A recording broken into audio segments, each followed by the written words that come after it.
embassy in time for dinner. I was doing a very rapid change. When a message came up from the embassy, it said the ambassador wanted the attachés to wear mess dress and not mess undress, which they couldn't, couldn't white tie.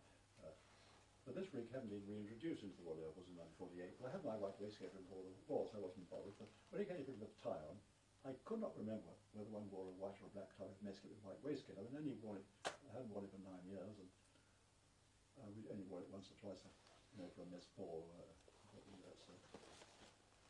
And I looked up the RAF drill, and he came down heads, and I put the white one on. I said it looked rather good, and I put the black in my pocket. But when I get to the embassy, I'll see what the other two attachés are doing. If I'm wrong, I'll do a quick change. The other two didn't turn up till we were just moving into dinner. Phones off. We'll start the camera. James, I was wondering if you could go through the story of your shooting down one more time for the archive, starting from the morning of that operation. Yeah.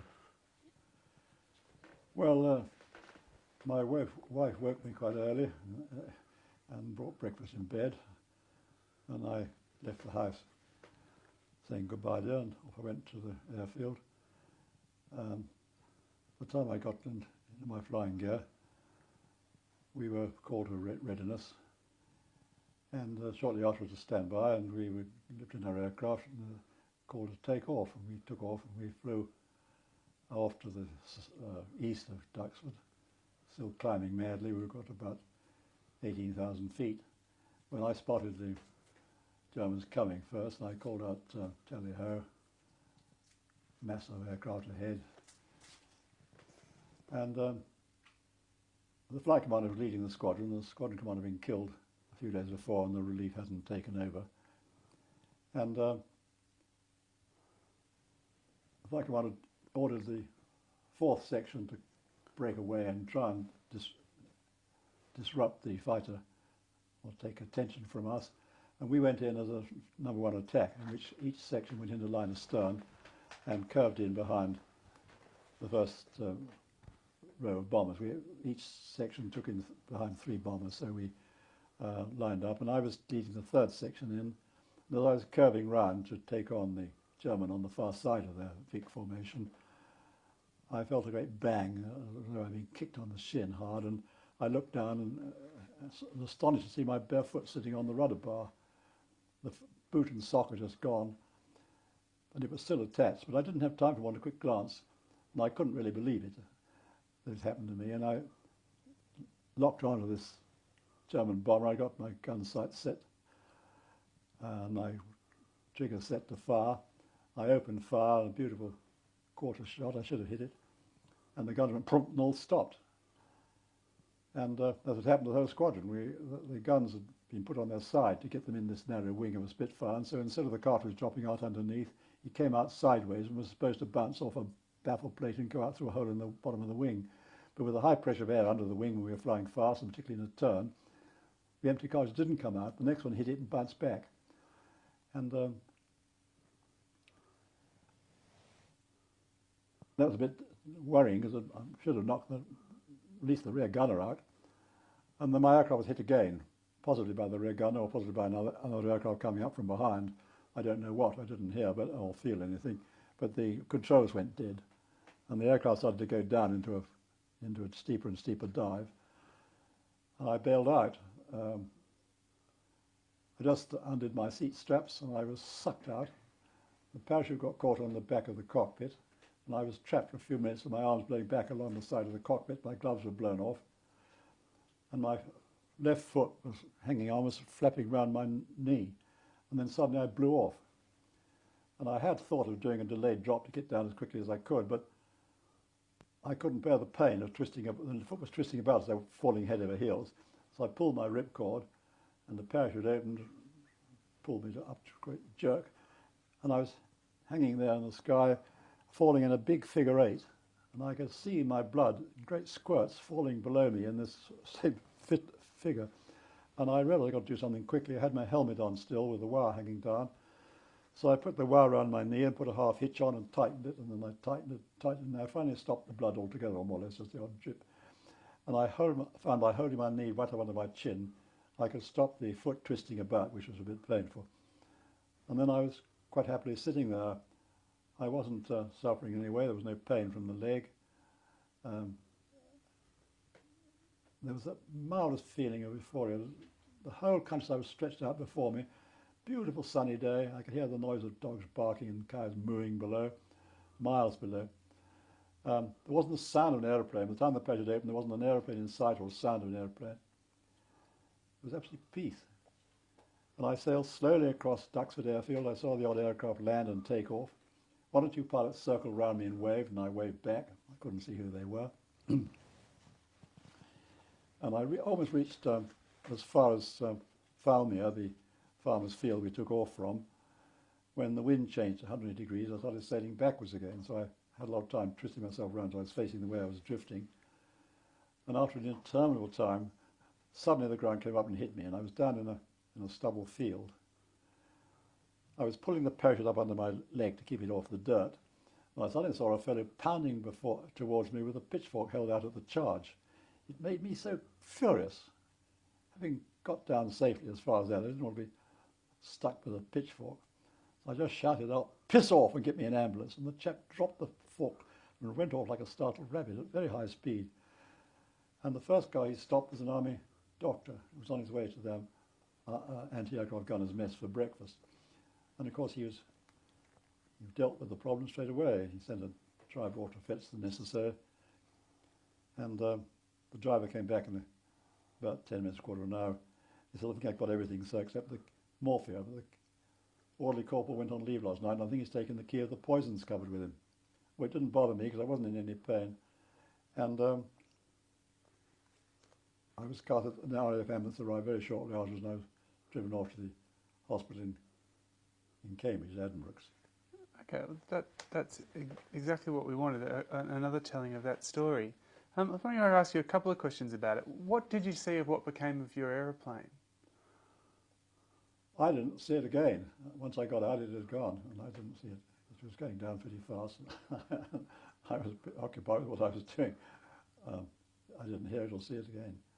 I did go out to the site to see it afterwards, and I got some bits of it sent to me by some enthusiasts that go around the countryside nowadays finding the wrecks of wartime aircraft.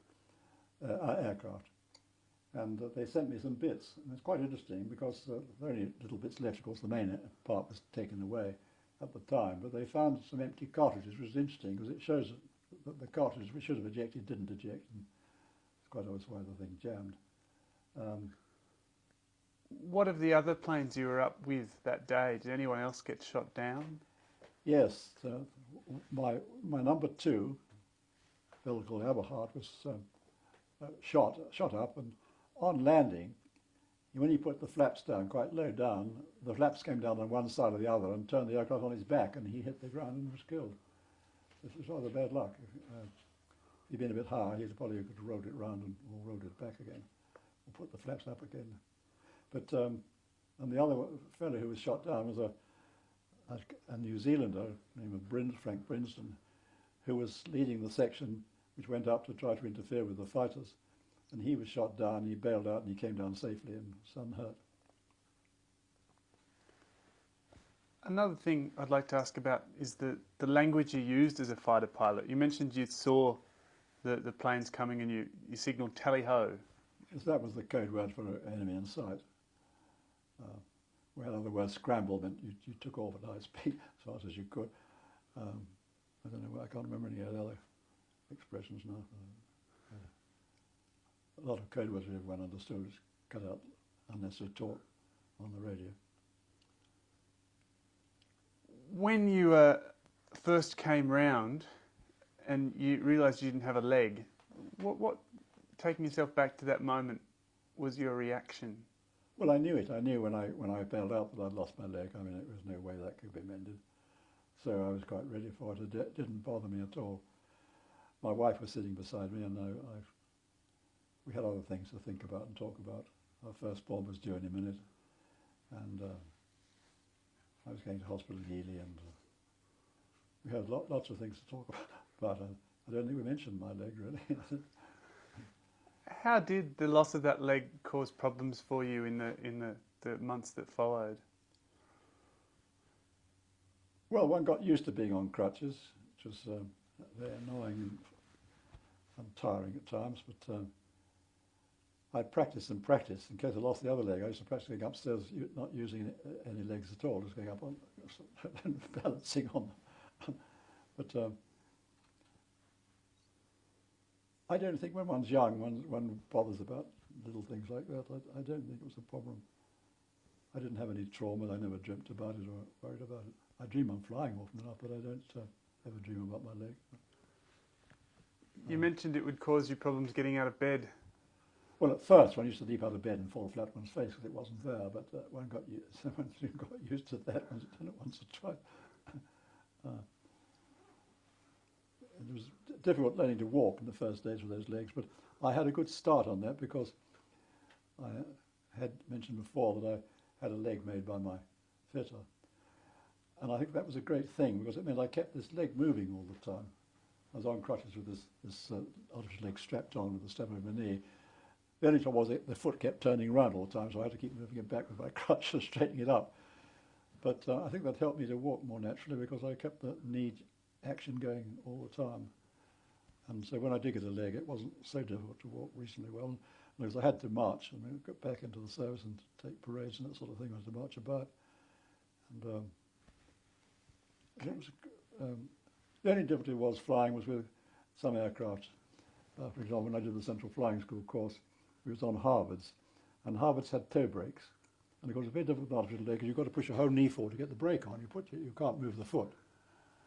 And the particular toe brake on a Harvard is just a metal thing shaped rather curved, so your foot can slip over it very easily. And the first time I flew a Harvard was with a very young instructor. I'd been an acting wing commander for 5 years, and I got back into flying, and I had lost my acting rank. I was a Beckler squadron leader, and they had a very young flight lieutenant instructor who was very keen, and he took me up for the first time in the Harvard, and we flew around a bit, and we went to do some practice landings on a local disused airfield, which was just used by us for practicing landings on, and a whole stream of Harvards going in to land. And I was following another in, and there was a strong crosswind, so I finished up with full rudder on to hold it straight as the speed dropped off. And it still wasn't working, so I pushed my foot forward to put more brake on, and the foot slipped over the top and jammed with full rudder and full brake. Well, once the brake started to bite, the aeroplane did a quick flip round, and we were running down the runway backwards because the brakes on the Harvard didn't work backwards. And I stopped it by giving a great burst of motor.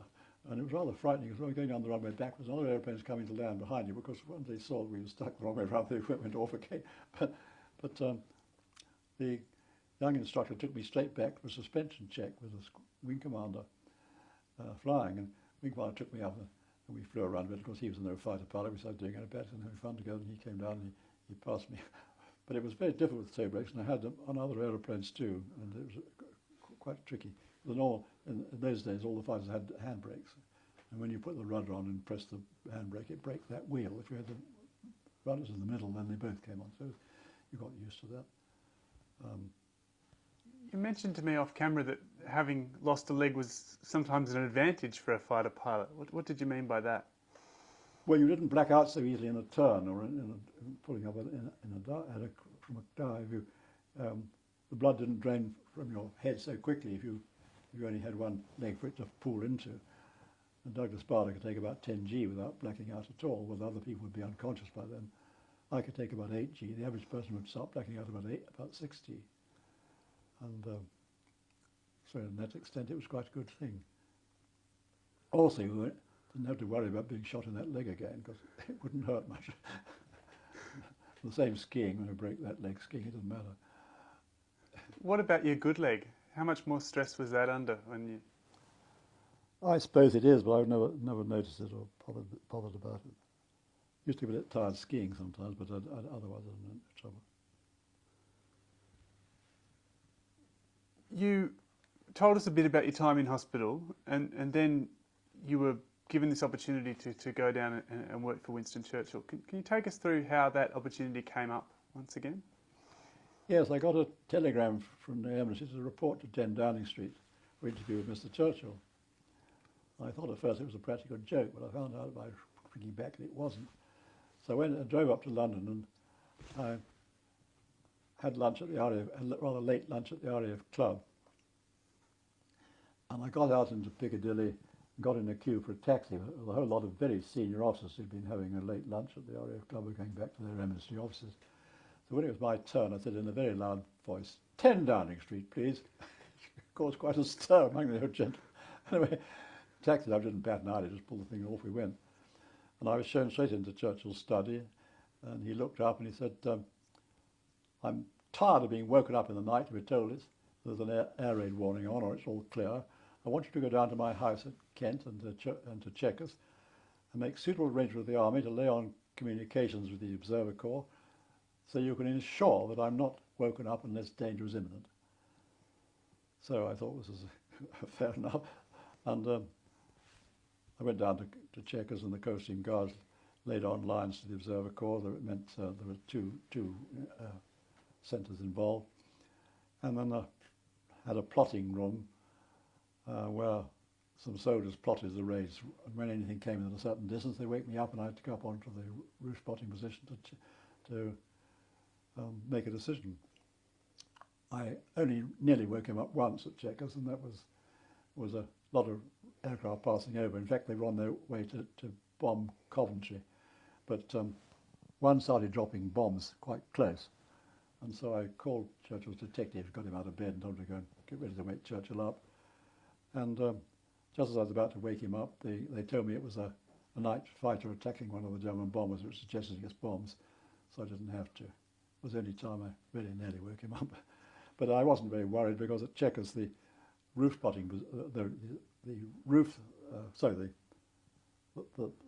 cellar was underneath the main hall, so there was only one roof over you. And if the house had been hit, I don't see how they'd ever got out of it. So if he had gone down to the cellar, I don't think he'd been any better off than staying in his bedroom, from the point of view of safety, but still it wasn't my decision. What defences or precautions did those houses have against an air raid?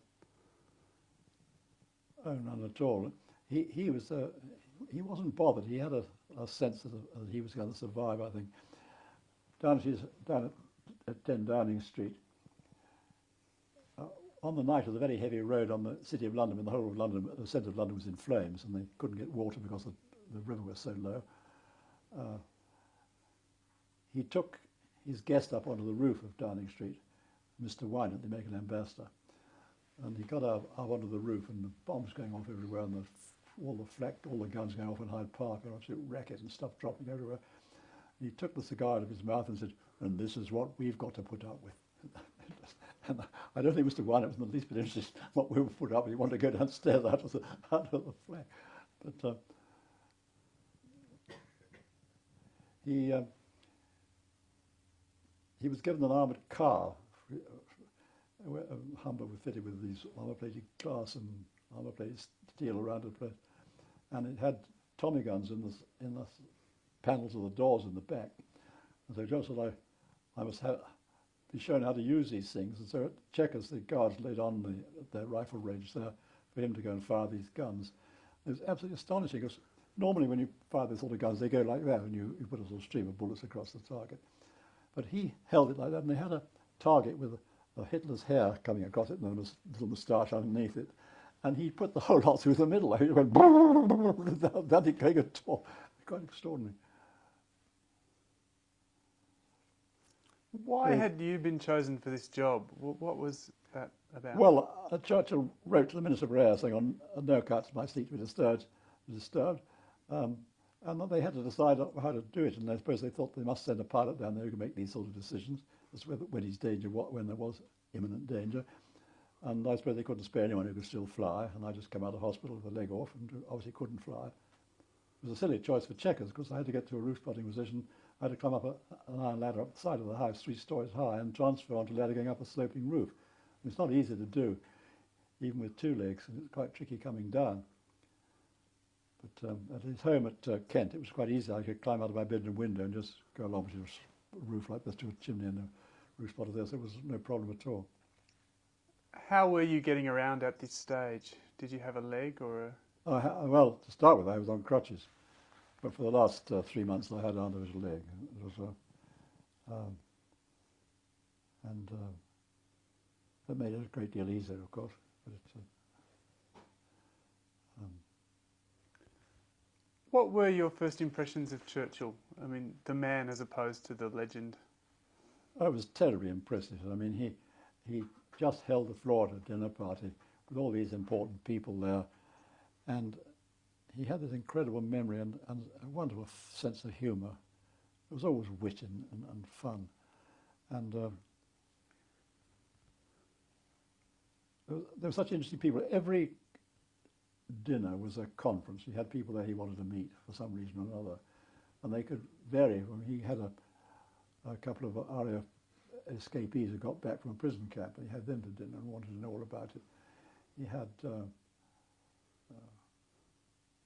people who just come back from abroad or so. Had and of course the Army Chief and the Navy Chief of Staff were there every weekend. When America came into the war, Harry Hopkins is Roosevelt's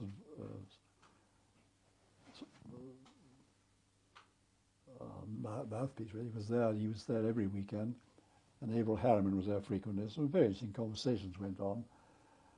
It was very like the when they were speculating what might happen next. It was very like the conversation when her in the mess or in a bar. And it probably wasn't much more accurate, but it was quite interesting to hear people at the top discussing what was going to happen or what was likely to happen. And Mrs. Churchill was charming and couldn't have been nicer to me. And Mary Churchill was there quite a lot of the time. She was quite young then, about 17, and she was sweet. And of course, for Christmas he had the whole family there. There was his son-in-law, Vic Oliver, and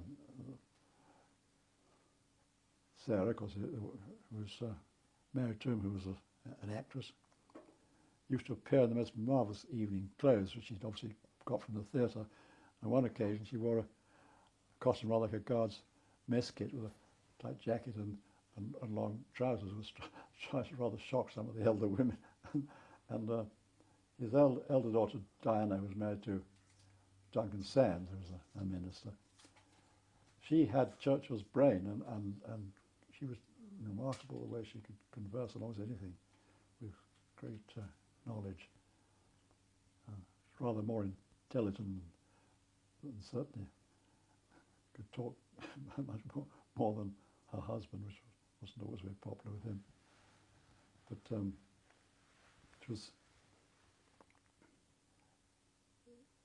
He was so kind. He just treated me like a son, and I would always be grateful for the way they looked. I mean, it did a lot for my morale. And he was, of course, very pro-Air Force at that time. I remember at dinner one night, he said, of course, the Royal Air Force is the only service which started this war with some superior equipment and tactics to the enemy. And Dudley Pound, the first Sea Lord, said, "What about the Navy, sir?" And Churchill said, "I don't think your battlers are any better." And the hood had just blown up. And I said, "I don't think your gunner is any better." And they didn't say any more. But it was not surprising. But I was there when America came into the war. I was there when the Russians first came down to Moscow, to Chequers. That was interesting. Molotov flew across with an army general from Moscow direct to England. He landed up at Lossiemouth in the north of Scotland. He was supposed to be put on a night train and come down to London to arrive on Friday morning and be met by someone from 10 Downing Street in Port Alarm and come out to Chequers with Churchill. But he decided he didn't trust the railways and flew down all the way in an extraordinary old aircraft and landed at Halton quite close. So he arrived a day early on Thursday. Well, there was no one at Chequers at the time, but Miss Lamont, who ran it, was perfectly competent. She looked after them, got them all off to dinner and off to bed. And I was in her study, sort of having checked up on things, and with a knock on the window. So Miss Lamont put the lights out and opened the window, and it was one of the coasting guards outside. So there was a light showing in one of the bedrooms upstairs. So I went up with her and went along the corridor past Churchill's bedroom, and there were some curtains there to go through to the back corridors. Part of the curtains was a man there with a gun, a Tommy gun. And Miss Lambert swept him aside and went and hammered on Molotov's bedroom door. We had to wait about 10 minutes while he moved a wardrobe away. He'd moved a whole jolly great wardrobe up against his door before he went to bed. I can imagine. And the general they brought with them slept in the end room where Clarissa Churchill used to stay when she was there. And it had been used by Queen Elizabeth when she was princess, when she was imprisoned there during Bloody Mary's reign. And she'd embroidered a beautiful silk coverlet for this four-poster bed. And this old general was put there for the night. And of course the bed had been opened up for him. But he pulled all that back again, including the silk cover. He slept on top of it with his boots on, and there were the great boot marks on the top of this cover. And under the pillow, there was a clear outline of a revolver under the pillow and on top of the silk coverlet. And extraordinary people. What were your responsibilities when you weren't spotting for aircraft or involved in keeping Churchill's sleep from being interrupted? What else did you have to do? No, well, I was completely free during the week because they went back to Chequers to London every Monday morning, and came back again on Friday evening. And I used to go home. It was marvellous. I had this new baby and had lots of things to do at home. And I was quite close to Duxford, so I could keep in contact with the chaps who were going there. And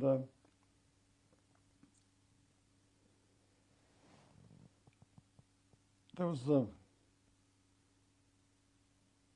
on Friday night they'd ring up from Downing Street, say where they were going. It was a code for this, either to Chequers or Chartwell, or sometimes to Lord Astor's place, but normally to Chequers or Chartwell.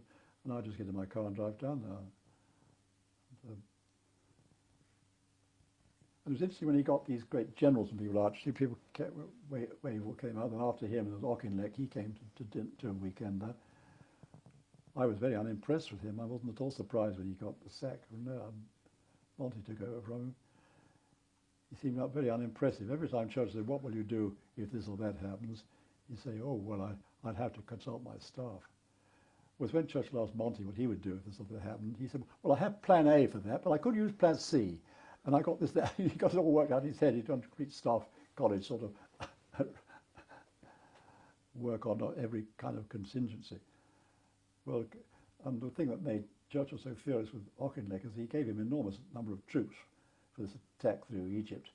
And Auchinleck had deployed them, most of them, in Palestine in case the Russians collapsed and the Germans came through from the north.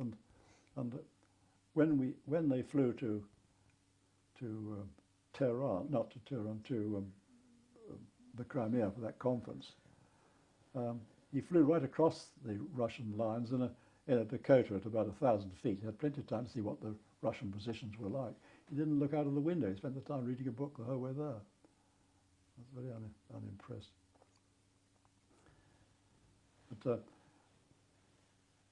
when I was at an air attaché in Norway in '48, Churchill came up for this formal visit.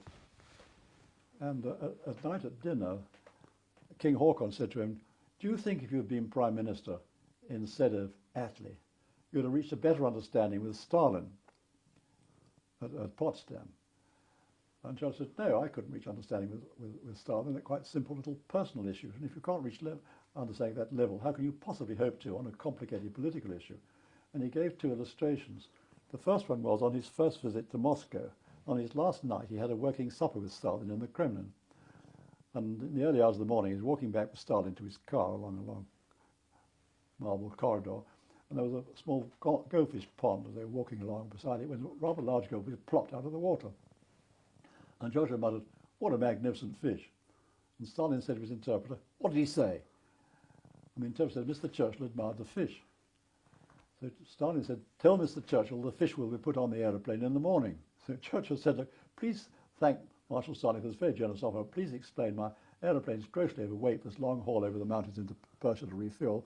We've got all the barrels of caviar and crates of Crimean champagne, all the papers of the conference. We couldn't possibly accept any more weight." This was translated across. And the answer came back from Joe.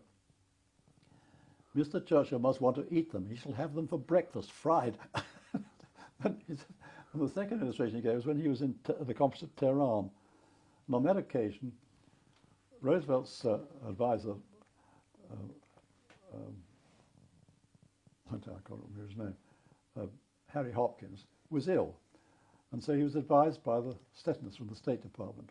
And Stettin's advice was, keep the small fry out of it. You'll never make any progress in this conference if you let the English and the French and everyone else have a word. They deal superpower, superpower. The only way to get anything done. Well, for this conference, Roosevelt wasn't in the American embassy because it was too far out of town. They couldn't guarantee security driving in and out every day. So he was put in the Russian compound, in one of the buildings in the Russian compound. So obviously everything that went on there was bugged.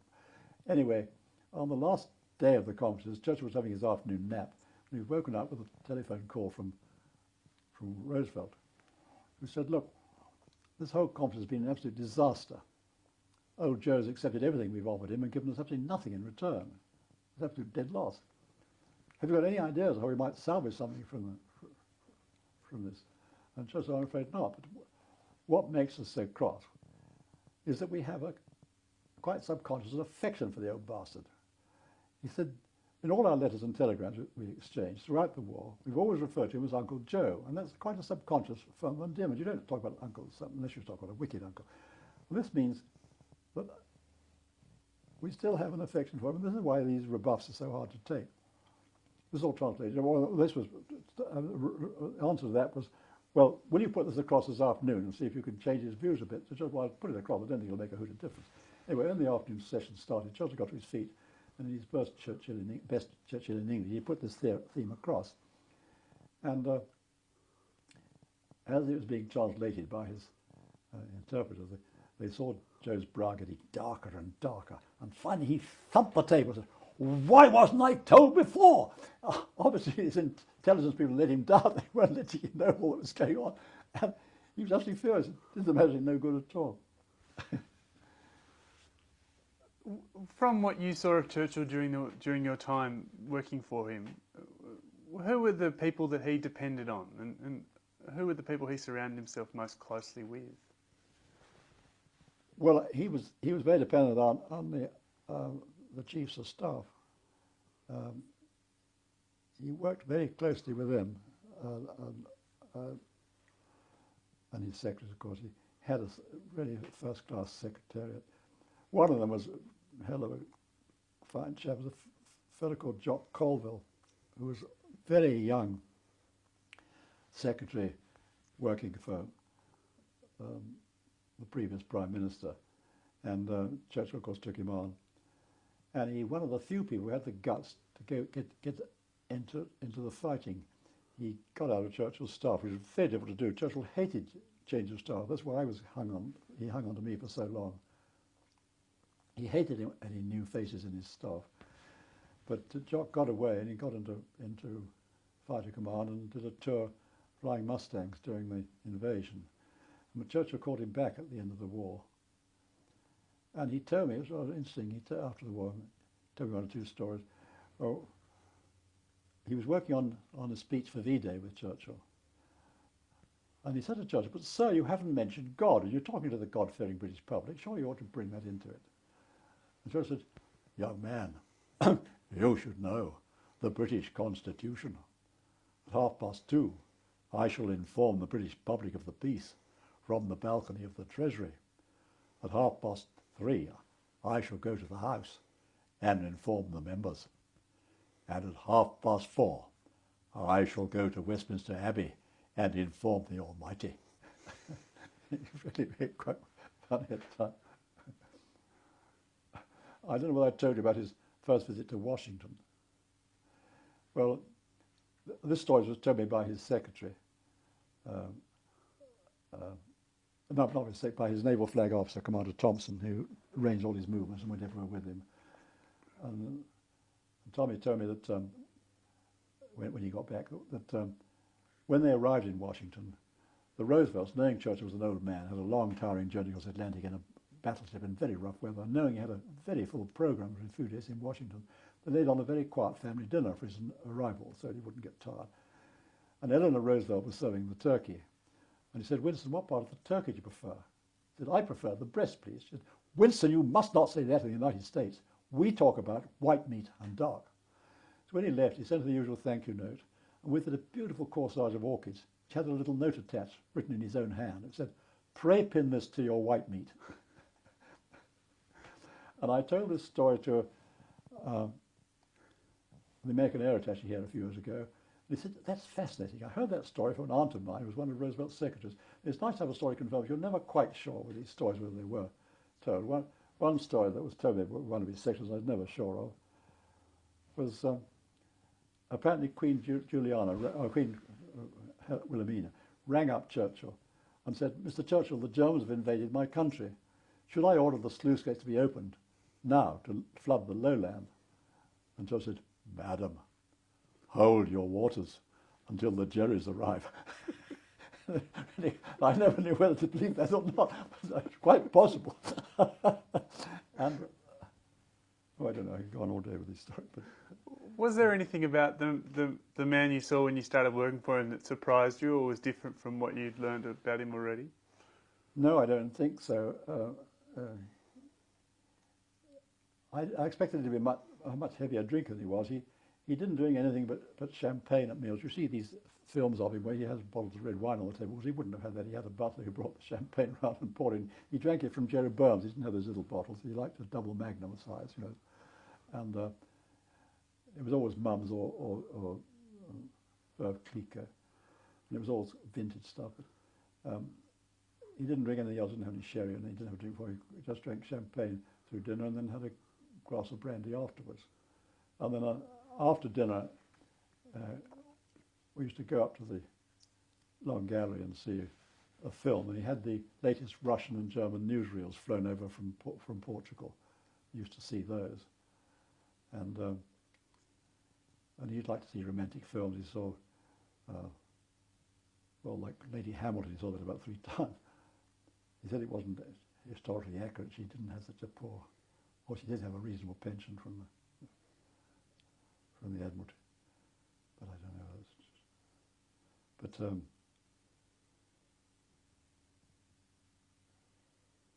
he was always extremely kind to me. Was there a softer side to his facade, to the gruff facade that everyone else saw? Oh yes, I think so.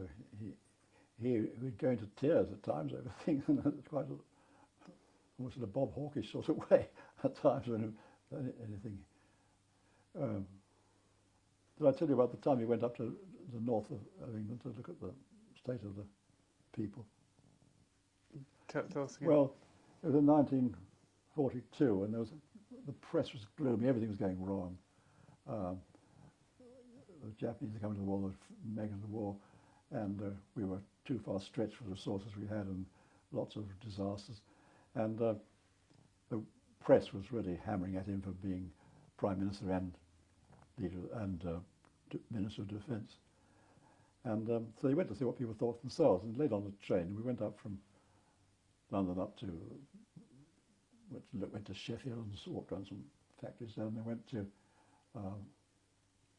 Newcastle. We went round the docks there with the shipbuilding, and then we went across to Liverpool. And we got to the docks there. There were lines of policemen as far as you could see, and the chief of police was standing just outside the gate. So Churchill called him over and said, "Look, I've come to talk to the dock workers, not inspect your police force. Admirable though I know it is." He said, "Well, I can't answer for your safety." So we've had a heavy air raid last night. A lot of people were killed, and we got a lot of Irish labourers working in the docks. And Churchill said, "That's my responsibility. Call them all." And he went round, and he had a marvellous reception, of course. But when he got down, he went on from there to Bristol, where he went to get an honorary degree with Mr. Wynand, the American ambassador, and Mr. Menzies, the Australian Prime Minister. And the time we got to Bristol, he only had room for one secretary on the train, Mrs. Hill, his head typist.